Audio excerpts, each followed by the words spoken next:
Buenas tardes. Vamos a continuar con la unidad 4, estimación de parámetros. Ya habíamos visto qué era la inferencia estadística, hablamos de estimadores, sus propiedades, qué era muestreo aleatorio, tipos de muestreo y llegamos hasta estimación puntual. Ahora vamos a continuar con distribuciones muestrales, teorema central del límite y vamos a comenzar con intervalos de confianza. Vamos a ver intervalos para la media, la varianza y la proporción. ¿Qué problemas tenemos con una estimación puntual, como vimos en el video anterior?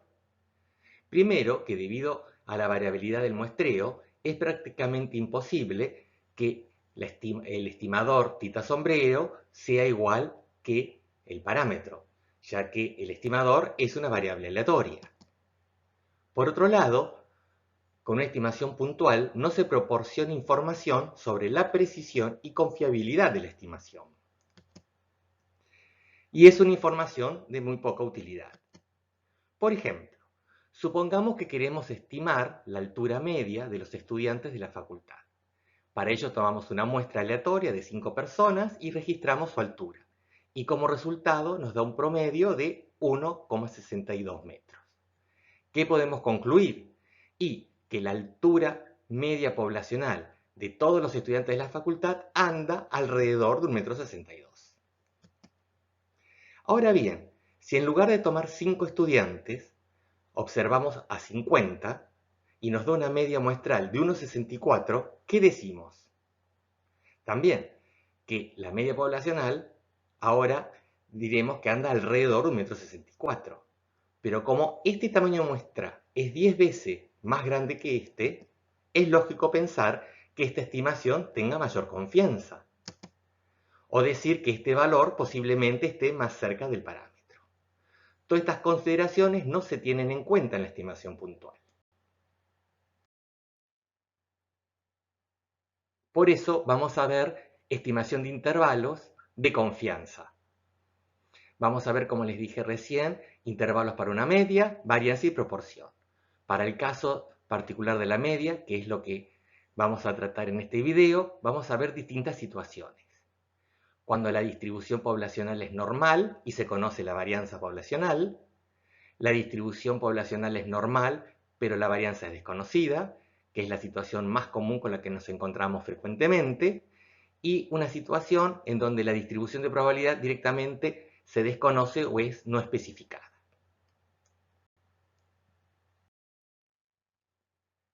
Distribuciones de muestreo.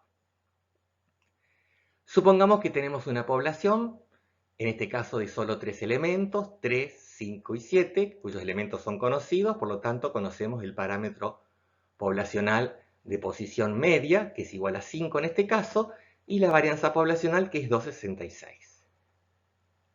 Si sacáramos muestras de tamaño 2, por supuesto con reposición, para que los elementos de la muestra sean independientes, podríamos sacar estas 9 muestras. Cada una de las muestras nos dará un valor de media. Aquí tenemos las 9 posibles medias muestrales que podríamos obtener de esta población extrayendo muestras de tamaño 2. Aquí se ve claramente que la media muestral es una variable aleatoria y como tal tendrá asociado una distribución de probabilidad. Vamos a ver cuáles son los parámetros de esa distribución de probabilidad.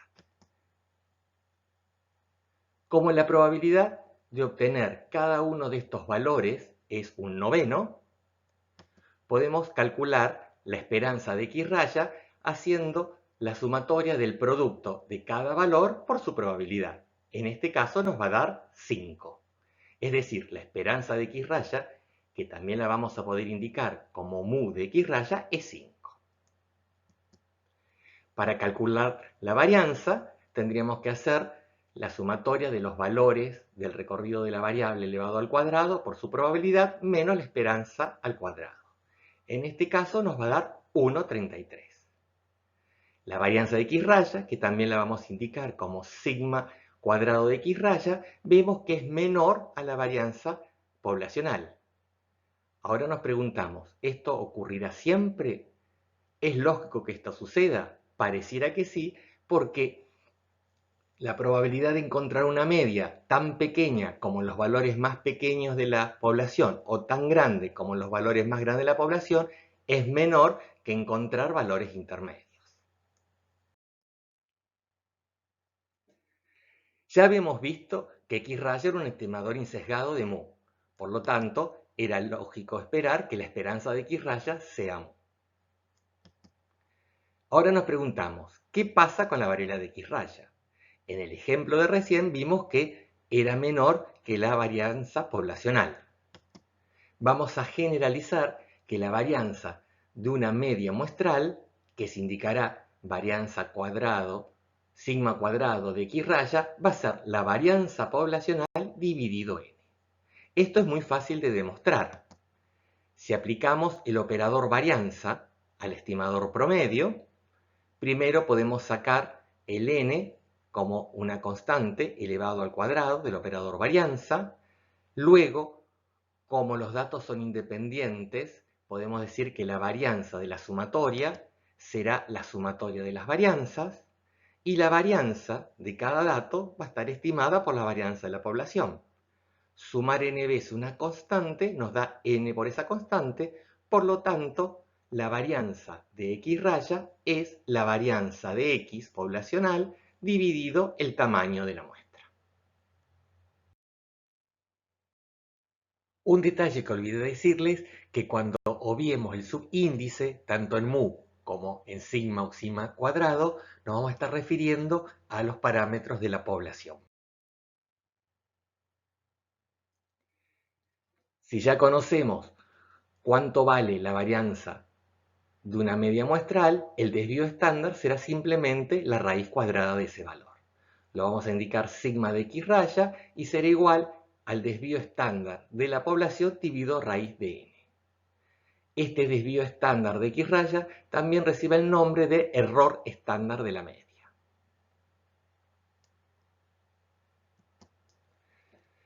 Ahora, conociendo los parámetros de una distribución de probabilidad de una X raya, podemos decir, si tenemos x1, x2, x3, xn, los elementos de una muestra aleatoria, independientes y normalmente distribuidos, donde la esperanza de x es mu y la varianza de x es sigma cuadrado, es decir, los parámetros poblacionales son mu y sigma cuadrado, entonces la distribución de la media muestral será normal. ¿Por qué normal? Y porque el promedio es una combinación lineal de normales, por lo tanto también es normal. Y su media vimos recién que va a ser mu y su varianza va a ser la varianza poblacional dividido n. Es decir, podemos decir que el estadístico media muestral se distribuye en forma normal con media mu y varianza sigma cuadrado dividido n cuando la variable poblacional es normal. Por ejemplo, si tenemos una variable aleatoria asociada a una población que tiene distribución normal con media mu 60 y varianza sigma cuadrado 36, y de ella extraemos una muestra de tamaño 9, ¿cómo será la distribución de la variable aleatoria media muestral? Tenemos la población con los parámetros conocidos, la variable x poblacional se distribuye normal con media 60, varianza 36, extraemos una muestra tamaño 9 y nos preguntamos cómo será la distribución de X raya. Según lo que dijimos recién, X raya se va a distribuir normal, con media 60 también, y varianza en este caso 4, 36 dividido 9. Si quisiéramos representar estas distribuciones, la variable aleatoria X tendrá forma de campana normal, centrada en 60, y con 3 desvíos a la derecha y 3 desvíos a la izquierda, encerramos más del 99% de la distribución. Ahora, para graficar X raya, también es una distribución normal, también centrada en 60, pero 3 desvíos a la derecha y 3 desvíos a la izquierda, en este caso será 6, 3 por 2, que es el desvío estándar.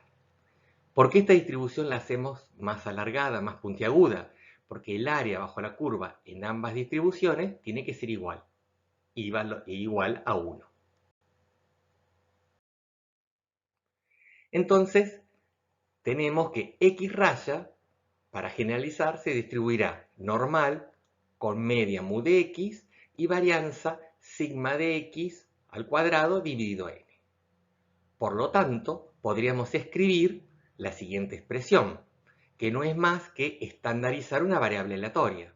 A la variable aleatoria X raya le restamos su media y la dividimos por su desvío estándar. Por lo tanto, tenemos otra variable aleatoria que tendrá media 0 y varianza 1. Como X raya era normal, la variable estandarizada también será normal. Esta expresión se va a llamar función pivot y va a ser muy importante porque a partir de ella vamos a poder determinar tamaño de muestra, hacer intervalos de confianza para la media poblacional mu y realizar pruebas de hipótesis acerca de ese valor de mu, tema que vamos a ver más adelante en la unidad 5. Vamos a comenzar haciendo un intervalo de confianza para una media poblacional mu de una distribución normal con varianza conocida. ¿Qué es lo que queremos hacer aquí? Conociendo un valor de X raya, establecer dos valores que vamos a llamar límite inferior y límite superior de un intervalo, tal que la probabilidad de que ese intervalo contenga al parámetro poblacional tenga una confianza determinada que llamamos 1 menos alfa, donde alfa es la probabilidad de cometer error. Para el caso que queramos trabajar con una confianza del 95%, sabemos que una distribución normal tiene que encontrarse entre los valores menos 1,96 y 1,96. Reemplazamos el valor de z por la función pivot que vimos recién y nos queda esta expresión. Pasamos este término multiplicando y ahora pasamos la X raya restando. Y obtenemos esta expresión. Nos quedó aquí menos mu, por lo tanto multiplicamos por menos 1. Pero al hacer esta multiplicación nos queda el valor mayor a la izquierda y el menor a la derecha. Entonces reordenamos y podemos decir que la probabilidad de que este límite inferior y este límite superior contengan a mu es del 95%. Para generalizarlo, podemos decir que el límite sub i, el superior y el inferior, para un intervalo de confianza de mu, va a ser igual a X raya más menos un valor de z, distribución normal, con una confianza determinada. Podemos hacer intervalos a otros valores de confianza distintos al 95%, por el valor de sigma dividido raíz de n. Veamos este ejemplo. Queremos estimar, mediante un intervalo de confianza del 95%, la altura media de las estudiantes de la facultad. Sabemos que es una variable aleatoria que tiene distribución normal y el desvío estándar poblacional es 5,5 centímetros. Para ello tomamos una muestra aleatoria de 16 alumnas y registramos su altura. Aquí tenemos las 16 alturas que registramos en la muestra. ¿Qué datos tenemos? ¿Qué información tenemos?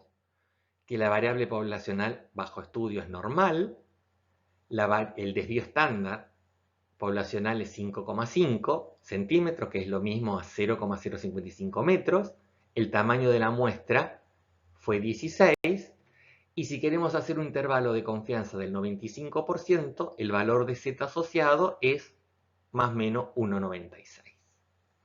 Debemos calcular el valor de X raya, que en este caso es 1,59 m, y con esa información aplicamos la expresión que vimos de límites de un intervalo de confianza, que en este caso nos va a dar 1,56, 1,62.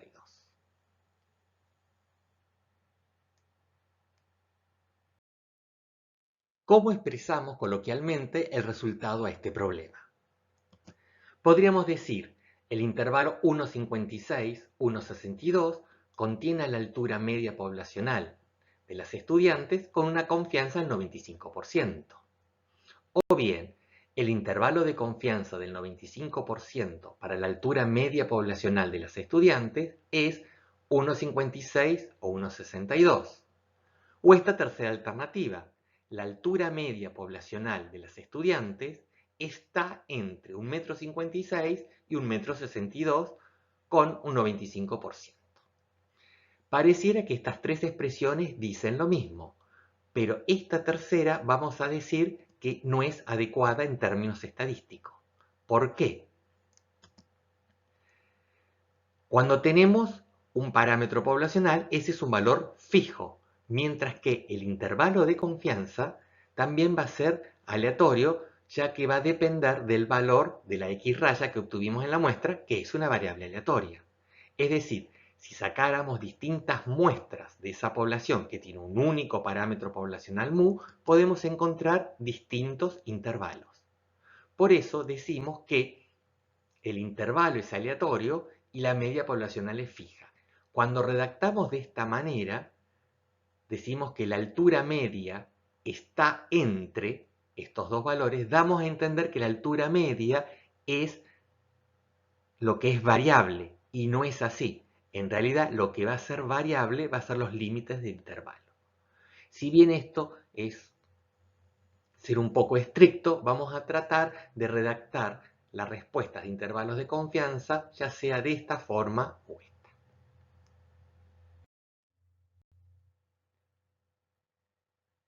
Vamos a ver aquí una simulación donde de una población se sacaron 100 intervalos del 95%. Acá tenemos el valor del parámetro poblacional y vemos que de esos 100 intervalos, yo tengo la certeza de que 95% van a contener a la media. Es decir, si se toman muchas muestras de la misma población, todas del mismo tamaño por supuesto, y construimos un intervalo para cada uno, el 1 menos alfa por ciento de los intervalos así construidos contendrán el verdadero valor del parámetro. En el caso de 100 intervalos, habrá 5 intervalos que lamentablemente no van a contener al parámetro poblacional. Ahora nos preguntamos, ¿se podrá hacer un intervalo con una confianza del 100%? Y la respuesta es sí. Volviendo a nuestro ejemplo de que queríamos estimar la altura poblacional de las estudiantes de una facultad, sin ni siquiera sacar un dato, podríamos decir que el intervalo 10 centímetros, 3 metros contiene a la media poblacional con una certeza del 100%. Esto es una verdad absoluta, pero la información que nos está brindando este intervalo por tener tanta amplitud es nula. ¿Por qué generalmente usamos confianza en 95%? Si bien se pueden hacer intervalos del 90 al 99%, van a ver que lo más común va a ser realizar intervalos del 95%. Y esto se debe a la forma particular que tiene la distribución normal 0,1.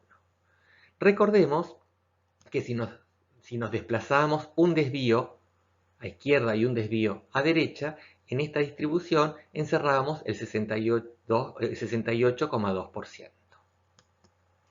Ahora si nos desplazábamos dos desvíos, tanto a izquierda como a derecha, quedaba encerrado bajo la curva el 95,4% de la distribución. Y si nos desplazábamos tres desvíos, a un lado y al otro lado, encerramos prácticamente toda la distribución. Para ser más exacto, era el 99,7%. Ahora bien, si tenemos un intervalo de amplitud 2, que va desde el valor menos 1 a 1, y pasamos a un intervalo de amplitud 4, que vaya de menos 2 a 2, hemos ampliado la amplitud del intervalo en 2 unidades y ganamos 27,2% de confianza, porque pasamos de una confianza del 68,2 a 95,4. Ahora, si de ese intervalo de 4 unidades pasamos a un intervalo de 6 unidades que vaya de menos 3 a 3, es decir, ampliamos nuevamente la amplitud del intervalo en 2 unidades, la confianza que ganamos es solo 4,3%, ya que pasamos de 95,4 a 99,7. ¿Qué vemos aquí?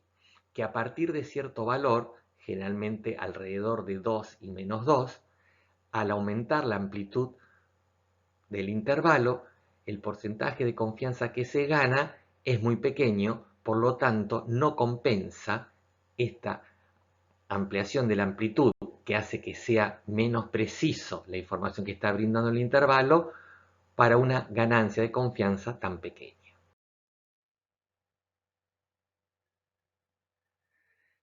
La longitud entre el límite superior de un intervalo y el límite inferior, que vamos a llamar amplitud del intervalo, es una medida importante de la calidad de la información obtenida de la muestra. Y esa amplitud va a depender de la variabilidad natural que tiene la población, algo que no podemos modificar, el tamaño de la muestra y el nivel de confianza que queremos darle al intervalo. Al semi-intervalo límite superior menos límite inferior dividido 2, algunos autores lo llaman la precisión del estimador. Cuanto más pequeña, más preciso es la estimación que se está haciendo. Ahora nos preguntamos, ¿se puede aumentar la precisión sin afectar la confianza como vimos en la diapositiva anterior? Si vemos la expresión del intervalo de confianza, si yo quiero disminuir estos límites del intervalo sin modificar la confianza, es decir, el valor de z, lo que debo hacer es aumentar el tamaño de la muestra. Entonces, la forma más eficiente de simultáneamente aumentar precisión y aumentar confianza sería aumentar el tamaño de la muestra. Por supuesto que eso va a tener un costo económico. Tomar una muestra más grande siempre va a requerir mayor trabajo, mayores costos que tomar una muestra pequeña. Tamaño de muestra óptimo. Una pregunta recurrente que nos hacemos antes de tomar una muestra es ¿cuántos datos deberíamos sacar de la población? Esa respuesta va a estar dada por nuestra función pivot. Vamos a llamar error admisible al error que permitimos o el alejamiento que permitimos que haya entre la media muestral y el parámetro poblacional. Es decir, es un valor que nosotros vamos a determinar. Yo quiero que cuando estime las alturas de los estudiantes, en el ejemplo que veníamos trayendo, la media que obtenga mi muestra no se aleje más, por ejemplo, en 2 centímetros del parámetro desconocido que quiero estimar. Si conociéramos la varianza poblacional, lo que podemos hacer es despejar de esta expresión n. Pasamos raíz de n al numerador y despejamos y nos queda esta expresión.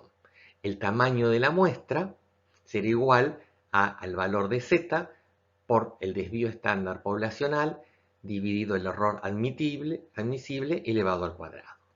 Podemos ver que vamos a necesitar un mayor tamaño de muestra cuanto más variable sea nuestra población, más confianza querramos que tenga nuestro intervalo o más pequeño sea el error que estamos permitiendo que se cometa al estimar la media muestral.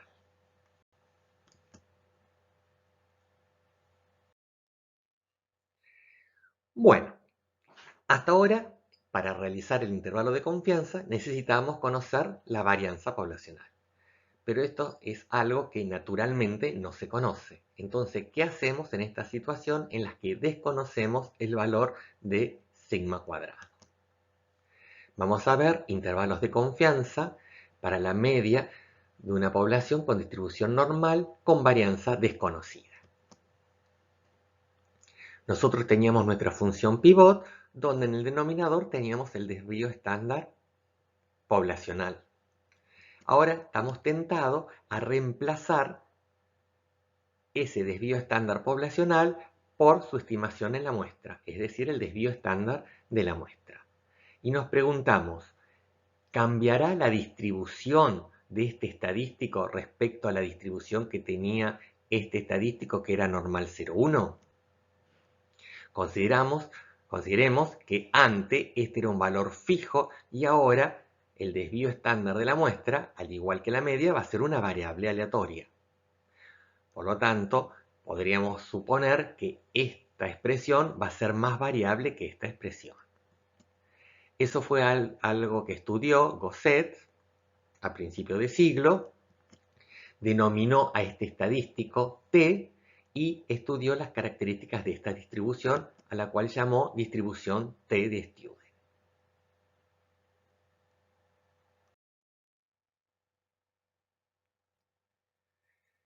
Supongamos que tuviéramos una población con distribución de probabilidad normal con parámetros conocidos, y de ella extraemos muestras de tamaño n. Calculamos la media muestral y encontramos para cada muestra el estadístico t. ¿Cómo sería su distribución de probabilidad? Vamos a ver una simulación donde se crea una población normal de tamaño 100.000 con un valor determinado de media y varianza, de la cual vamos a extraer 10.000 muestras de tamaño 5 y vamos a hallar el estadístico Z y el estadístico T y los vamos a comparar. Aquí tenemos la distribución del estadístico Z, es decir, en cada una de estas 10.000 muestras calculamos la X raya, le restamos la media y la dividimos por el desvío estándar dividido raíz de n. Es decir, obtuvimos el estadístico Z que, según habíamos visto, tenía que distribuirse en forma normal 0,1 y vemos que empíricamente esa distribución responde a esas características, centrado en 0 y se desplaza aproximadamente 3 desvíos a derecha y 3 desvíos a izquierda. Ahora, en cada una de esas muestras, en vez de dividir por el desvío estándar poblacional, vamos a dividir por el desvío estándar que obtuvimos en esa muestra. Y aquí tenemos la distribución de este nuevo estadístico al que llamamos T. ¿Qué podemos ver? En primer lugar, que esta distribución es más baja, más achatada que esta otra distribución. Y por otro lado, que llega hasta valores más altos, mejor dicho, más bajos que menos 3 y más altos que 3. Es decir, es una distribución que también está centrada en 0, pero a diferencia de la distribución normal 0,1, es más dispersa.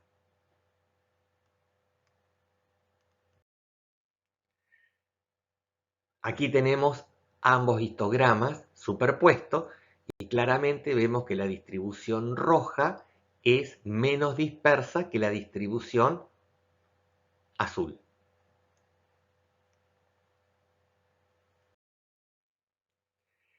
Si hiciéramos el ajuste de una curva, vemos aquí la distribución normal y la distribución T de Stewart. Es una distribución también centrada en 0, pero con mayor variabilidad.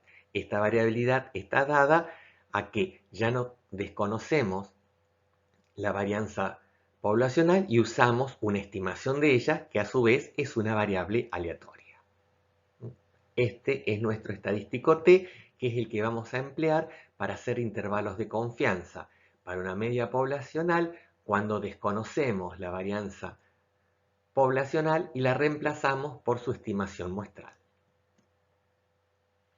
Esta distribución se va a indicar en función de los grados de libertad, puesto que a medida que aumenta el tamaño de la muestra, esta distribución se va a acercar más a la distribución normal, ya que la varianza poblacional será mejor estimada con la varianza muestral cuanto más grande sea el tamaño de la muestra.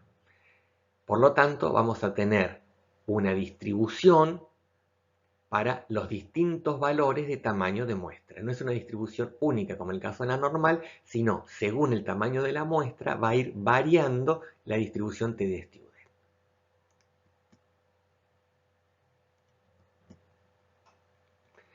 Es fácil comprobar, sobre todo en forma intuitiva, que el límite de una distribución T cuando el n es infinito tiene una distribución normal, ya que cuando el tamaño de la muestra es infinito,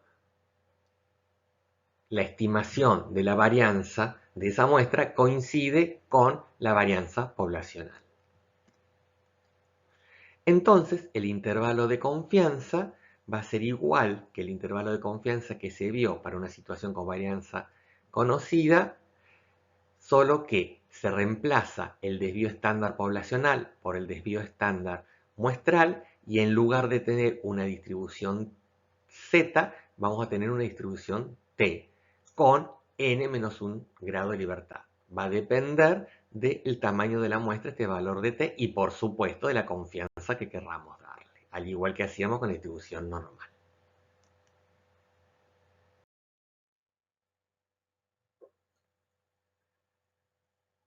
Sigamos con nuestro ejemplo de estimar la altura media de las estudiantes de la facultad.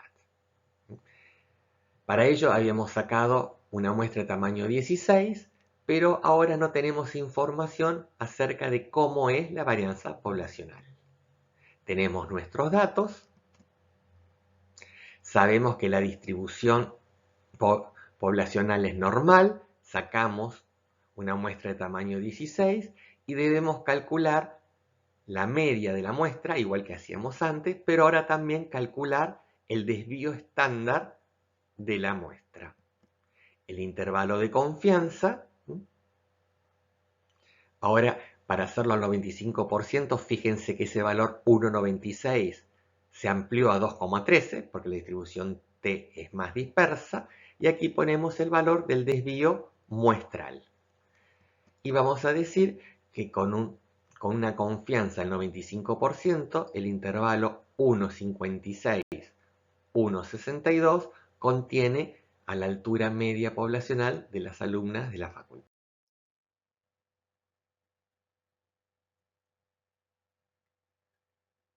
¿Cómo hallamos estos valores de T? Hay tablas donde en función de los grados de libertad, podemos sacar el valor de T acumulado para distintos valores de probabilidad.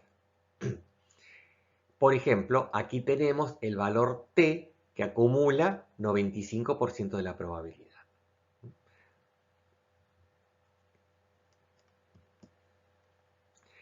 ¿Cómo vamos a obtener el valor T para el ejemplo que estamos trabajando? Primero vamos a tener que entrar según los grados de libertad, que eran 15.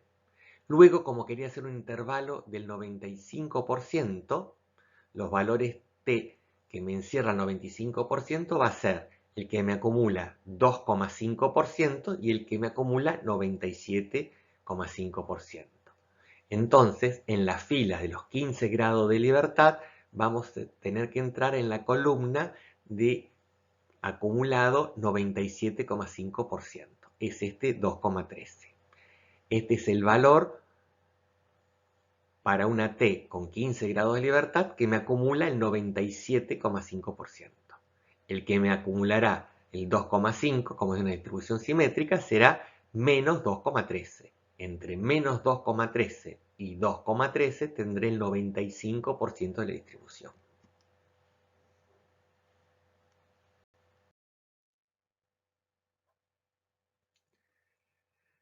También podemos utilizar aplicaciones que tienen cargadas las tablas de distribución, tanto la normal como la T y otras que vamos a ver más adelante.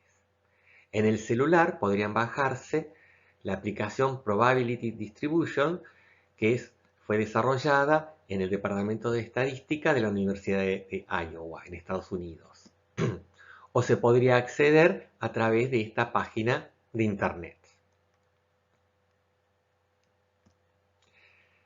¿Cómo se usa la aplicación? Cuando ustedes entren, les va a aparecer una pantallita de este tipo, donde tendrán que poner el valor de los grados de libertad.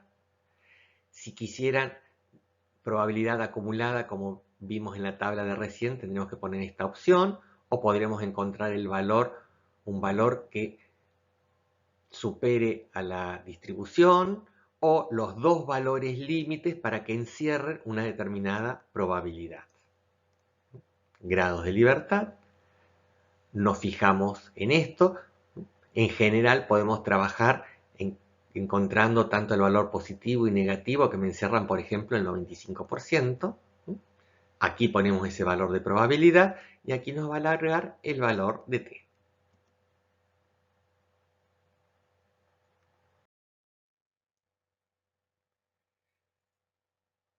Aquí tenemos el valor de t 2,13, que corresponde a una distribución t con 15 grados de libertad, y le puse que me encuentre el valor que acumula un 97,5% de probabilidad.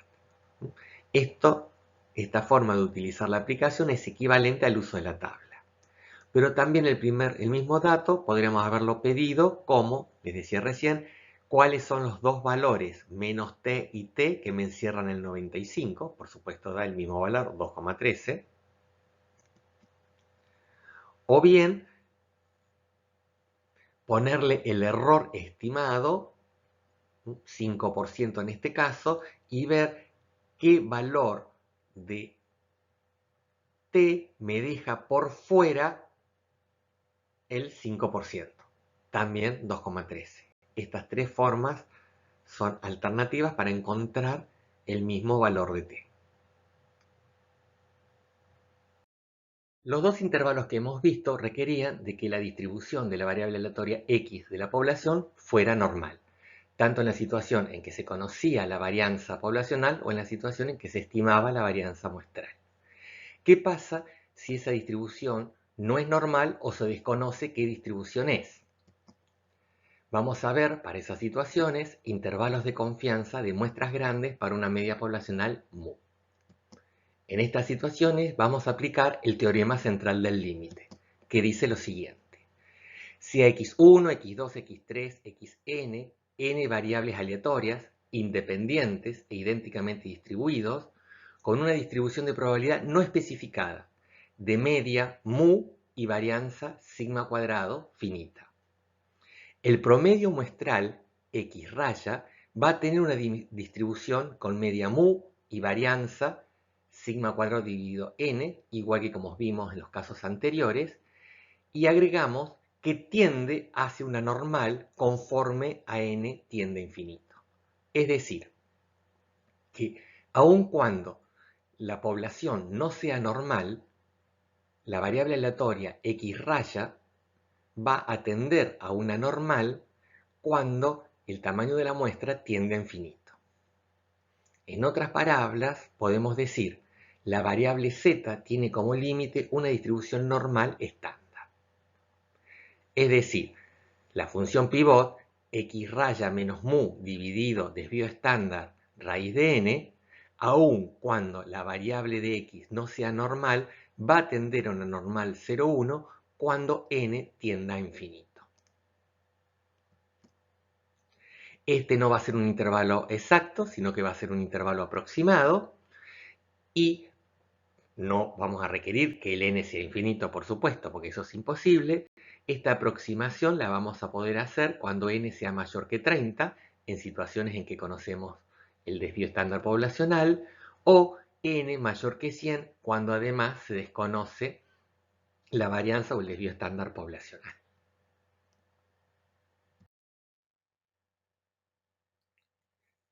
Veamos con este ejemplo cómo, a pesar de que una distribución poblacional no sea normal, x raya se distribuye en forma normal. Supongamos que tenemos una población con estos 6 elementos. 1, 2, 3, 4, 5, 6. Una población finita con una media poblacional conocida y varianza conocida. La distribución de la variable aleatoria x va a ser una distribución uniforme. La probabilidad de cada uno de estos números es un sexto. Ahora bien, si sacáramos muestras de tamaño 2 de esta población, por supuesto con reposición, y calculáramos las x rayas de cada una de las muestras, la distribución de esas medias muestrales sería como sigue. Fíjense cómo, a pesar que la distribución madre o poblacional era uniforme, la variable aleatoria x raya tiende a ir hacia una forma normal. Al menos se ha simetrizado y ha hecho que no sea uniforme, que sea más probable encontrar valores medios en mayor proporción que valores muy bajos o valores muy altos. Y notemos que aquí el tamaño de la muestra fue nada más que 2. En esta otra diapositiva vemos una población que tiene 100.000 datos, sacamos muestras de tamaño 2 y vemos cómo, si bien esta distribución no era normal, era casi una uniforme, la media muestral obtenida de muestra de tamaño 2 ya tiende a parecerse una normal y ya con un tamaño de muestra 5 se ajusta aún más esa distribución. En este otro ejemplo tenemos un caso más extremo, es una distribución poblacional gamma, que es una distribución totalmente asimétrica, con un tamaño 2, ya esa distribución de X raya tiende a simetrizarse, y con ya 5 no es que sea perfectamente una normal, pero tiende a ser una normal. ¿Qué sucede cuando tenemos una situación en que desconocemos la distribución poblacional o directamente sabemos que esta no es normal y el tamaño de la muestra es pequeño? Ahí vamos a tener que recurrir a la desigualdad de Chebyshev, que dice lo siguiente. La probabilidad de que una variable aleatoria difiera de su media en al menos c desviaciones estándares es igual o menor que 1 sobre c al cuadrado. Por supuesto, con c mayor que 1. Es decir, si tenemos una distribución cuya forma desconocemos y nos alejamos 2 desvíos a la derecha y 2 desvíos a la izquierda, fuera de esa distribución quedará el 25%. Es decir, que dentro de la distribución se va a encerrar el 75%. Mientras que habíamos visto que 2 desvíos a derecha e izquierda en una normal dejaban prácticamente el 95%. Si nos corremos 3 desvíos a derecha y 3 desvíos a izquierda, dejamos afuera el 11%, es decir, encerramos solo el 89%. Mientras que si fuera normal, entre 3 desvíos derecha e izquierda teníamos el 99,7% de la distribución. Es una alternativa que infla muchísimo la confianza, pero en situaciones en donde no conocemos la distribución o no es normal y sí o sí el n que disponemos es muy pequeño, es la alternativa que nos queda para hacer intervalos de confianza. Bueno, hasta aquí terminamos con intervalos de confianza referido a una media poblacional. En el video próximo vamos a presentar intervalos para varianza y proporción. Muchas gracias y nos vemos pronto.